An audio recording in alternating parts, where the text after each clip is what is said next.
Welcome to the Great Hike Podcast intro, everybody. I'm grateful for you being here. I'm Dana Misey, your host, storyteller, interviewer, and resident hiker. A great big thanks for joining me as we embark on this 21,000 kilometer epic adventure on the Great Trail together. Now, if you're on YouTube watching this, I'd be very grateful if you'd please subscribe below and hit the bell so we can keep these stories flowing. And I hope you enjoy. First, I'm going to give you a little bit of Great Trail facts and then a little bit about my journey and what this podcast is going to be all about. So the Great Trail, formerly known as the Trans-Canada Trail, is 24,000 kilometers long, making it the longest recreational trail in the world. Now, it's made up of 432 individual trails throughout the country. It goes through 1,000 towns and cities and 5,000 communities. And the way I see it is it's designed to connect as many Canadians as possible through nature, history, geography, beauty, and communities. I mean, 4 out of every 5 Canadians live within 30 minutes of the trail. That's roughly 30 million people, give or take. And after all, Canada is an Algonquin word for village or settlement.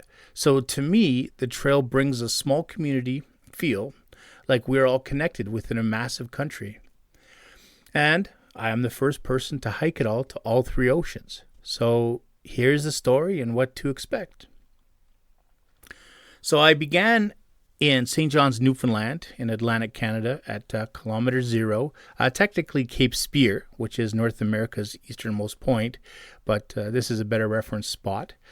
Then I hiked across Canada, meandering my way to the Pacific Ocean at Clover Point, Victoria, BC, the end of the trail, which worked out to 16,500 kilometers. From there, I decided to go Arctic bound to the third and final ocean, and I finished in Tuktoyaktuk, Northwest Territories at 21,000 kilometers. Now, to put that in perspective, that's the equivalent of walking around the world. If there was a bridge across the Bering Strait, I could have walked from New York to London, England. That's roughly the equivalent distance. So the trail is incredibly massive. Now, another thing you may have noticed is the trail is 24,000 kilometers long, but I walked 21,000 kilometers. That's because roughly 3,000 of that is now a water route. And a lot of it, when I did it, the water route didn't exist. So that's why there's going to be a little bit of discrepancies. Mostly that makes up the Mackenzie River, which is a canoe route. And I'll explain that a little bit more later. In that 21,000 kilometers, I went through lots of boots. Now, you're going to notice also that I'm not telling you where these photos are if you're watching on YouTube or explaining where these stories come from, because I want to save it for the podcast itself. And that includes how many boots I went through, tents, and etc. So just keeping a little mystery there. There's some accolades I got along the way, just as a little resume builder here. I was named Expedition of the Year by Canadian Geographic in 2014. I was also named one of the top 100 greatest explorers and featured in the magazine. I've been on the front page of papers, done some talk shows, morning shows. I did some TV specials, and again, a lot of radio. One of my heroes, Stuart McLean, him and I become sort of casual friends, and I got to give all those people a huge thanks for getting the word out of what I was doing, because it's all about the story, not really about me so much. A lot of people ask me what inspired me to do it. I'm not going to get into it too much. I'll do it on a later episode, but my dad can't walk, and I promised him I'd walk enough for the both of us, but there's a lot of reasons. Terry Fox was a huge influence, for example, but again, I'll get into that later. Now, the trail is, another big question is the trail is multifaceted, made up of remote roads, old rail lines, traditional footpaths, or even boardwalks in some cases. And there are some water routes. And so it's not all bikeable. It's not all hikeable. It's all hikeable, except for the water routes, but you know what I mean. So you just have to look up whatever area you're in and you'll know what's going on there. I also, on this podcast, like to debunk a few things. I want to debunk the thinking that we don't have history. I mean, maybe as we think of modern Canada, we don't, but I've hiked trails thousands of years old, camped in settlements actually that were dated back 2,000 years ago, and that were built by the First Nations. One trail was estimated to have been used 6,000 years ago and is still in use today as part of the Great Trail. I mean, how's that not ancient history? So I'm going to get into a lot of that. That I think it's kind of a forgotten part of Canadian history and a forgotten part of our past, because we do have a rich cultural heritage. And then, despite all the towns and communities, I have to also say that Canada's huge. So there's an awful lot of nature, seclusion, and all that kind of fun stuff. So this podcast is going to cover some hardcore hiking trails, some hardcore times, but also some of the urban stuff as well. So that's kind of the goal on this one. Now, I come across a lot of animals. Of course, there's a lot of nature. And again, each one of these slides, if you're watching on YouTube or just hearing me talk, each one of these has multiple pictures. And the animals I explain or the places I explain, each one of them has an individual story. So even if I just did a story on the individual trails, I'd have 432 podcasts. But there's far more than the trail than that. So I've seen everything from moose to rabbits, skunks and birds, snapping turtles and snakes, bison and bears. And I have a crazy story about a bison I befriended and a ton of stories of bears. So if you're into that kind of stuff, I definitely got enough stories for you. I also want to point out there's going to be some modern history in there. The trail connects a lot of history. So you'll be touring right through battlefields from the Métis to the First Nations to all kinds of things. So, and some of the things that made us the country we are today. There's going to be some really surprising history in there that I think you'll be quite shocked to find out. And when you think of traditional hiking, you don't really think of these kinds of things. But urban hiking really is a thing, and I believe in it. Also, there'll be a lot of geography. I mean, there is so much to look at, and there's so much geological history. In the example I show on my video is Niagara Falls and Hopewell Rocks, and I'll get into a little bit of that. Now, I'm not a historian, and I'm not a geologist or anything like that. But with a little bit of research, I'm hoping I can spark enough interest in you so you'll want to continue on and learn a little bit for yourself. And I say there's countless cities and towns, but it's kind of true. There's over 1,000 of them. And I'm going to get into just a little bit about the more interesting ones, how they were founded, things like that, what the trail means to them. Because most of them were founded on areas that were important to river systems and existing trails. So the whole country was essentially founded on trails. You could easily argue that. And then there'll be some funny places. There's places that the trail connects that goes way out of the way that no one's even heard of. Like a town called Boxall, Ontario. Its motto literally is "Welcome to Boxall, population 165 and one old grouch." That's right, you heard me. And then another one would be like, "Welcome to Rennie, home of something or somebody famous someday, maybe." So there's a lot of little interesting places that are off the beaten path. And if I don't mention your town in this intro, trust me, I'll probably get to it. So there's so many incredible places. I could be doing this podcast for hours. Just bear with me here.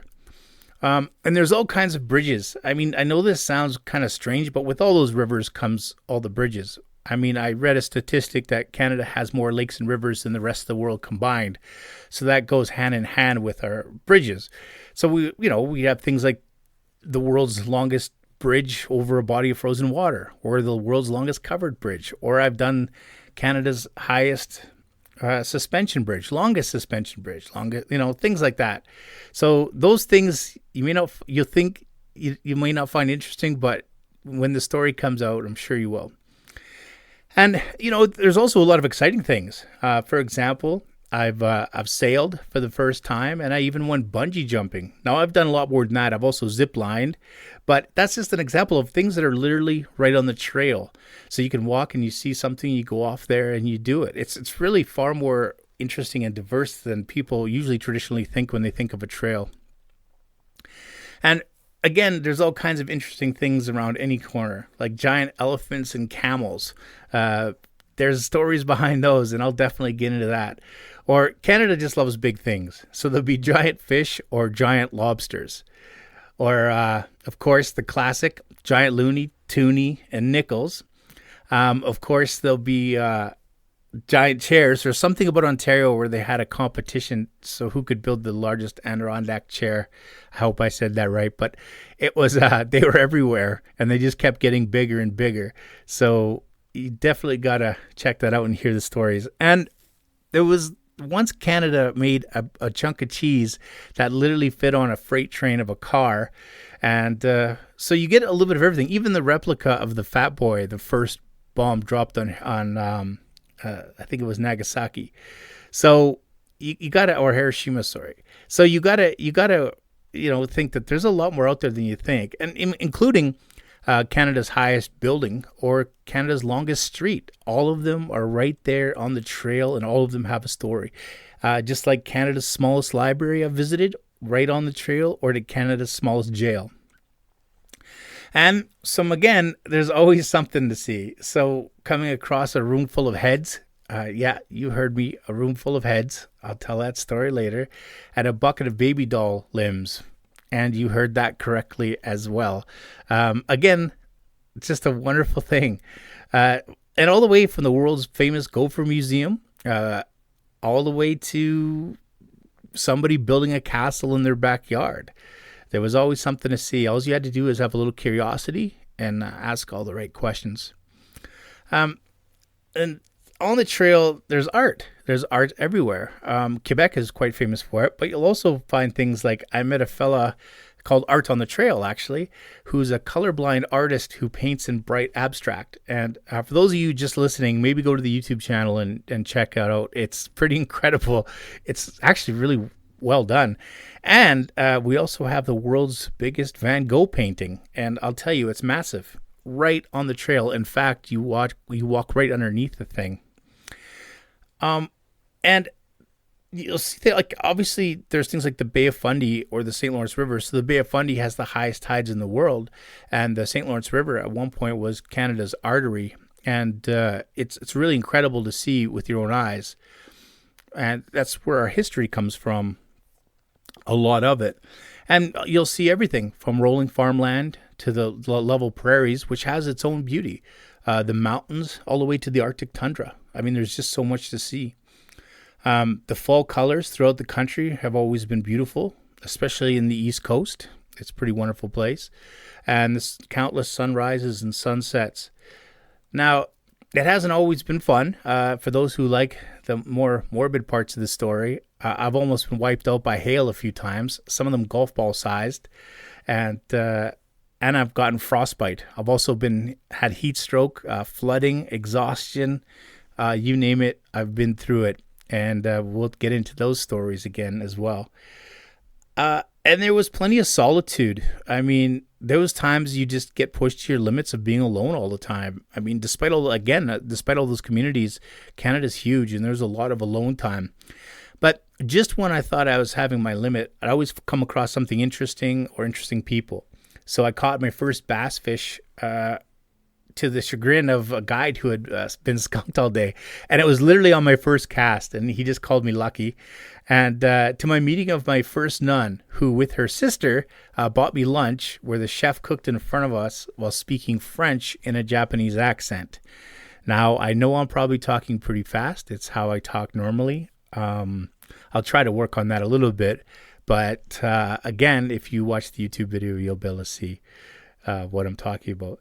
I've also met a lot of interesting people. There's too many to go into here, but I met a man crossing Canada on a self-made solar bike. I must say that he appeared in the news a few years back because a boat had washed up on the shores of Ireland, and it turns out that this fella I had met on the trail had gone to Newfoundland and built this boat to live in, and then left a note finding it seaworthy, and it literally made it all the way from Newfoundland, floated to Ireland. So all kinds of interesting stuff you can tie into.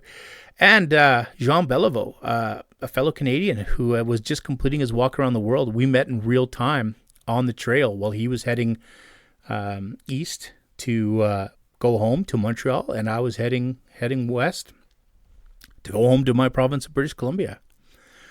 And loneliness, would seep in. But again, there was always something around the corner. Like there was a few times I was invited to play pub league ball, so I just get out there and play. The one story was I was in Peterborough, and on Thursday I think it was. And what happens in Peterborough is they have the Quaker Oats baking factory. So that particular day they were making cookies. And the whole town, at least on the hill where we were playing ball, smelt like baking cookies.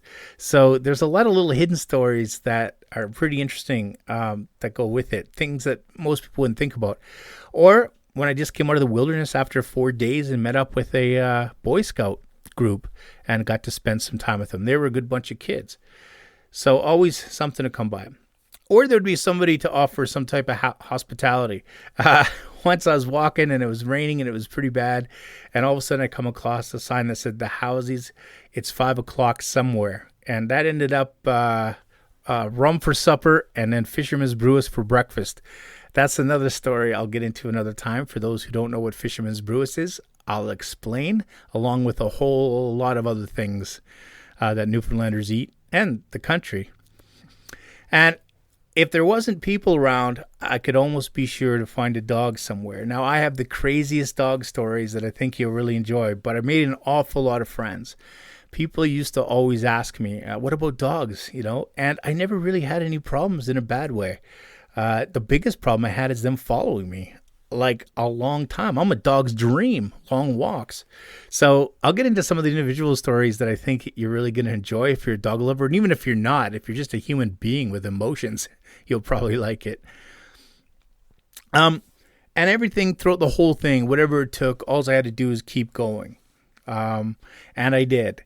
And all I remembered is one step at a time will get you to wherever you want to go. So that's the end of this intro. Thanks for tuning in.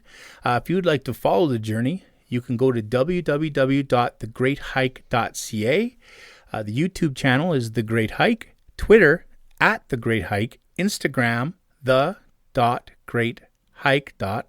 Facebook page The Great Hike, and the email thegreathike@outlook.com. Do you guys see a pattern here?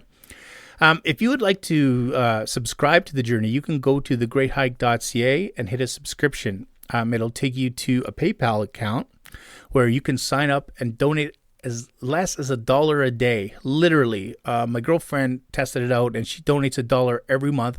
She signed up for PayPal, has never used PayPal since. They don't bother her. Nothing happens. It's just $1 comes out of her account and she gets a record of that. And that will go into me making future content. It takes some time to put these together. I'll be getting better at editing. I have a lot of video footage for you to watch, for those watching. And just countless stories to have if you like adventure or just the human story, or you like animals, or you like whatever. I'll have something for you in here.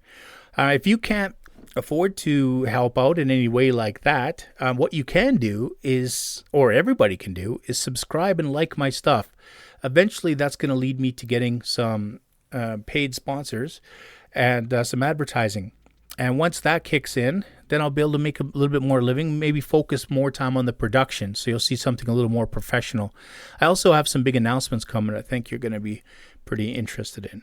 So again, if you're on YouTube or you're not even on it, but you want to go on it and check out these photos that I've posted and the story behind them. If you didn't subscribe before, here's your chance. Easy for you.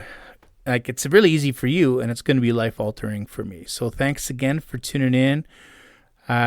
Leave any comments. Send me an email. Tell me what's up. Tell me what kind of stories you'd like to hear. I'd love to hear it all. All right. Thanks. Bye.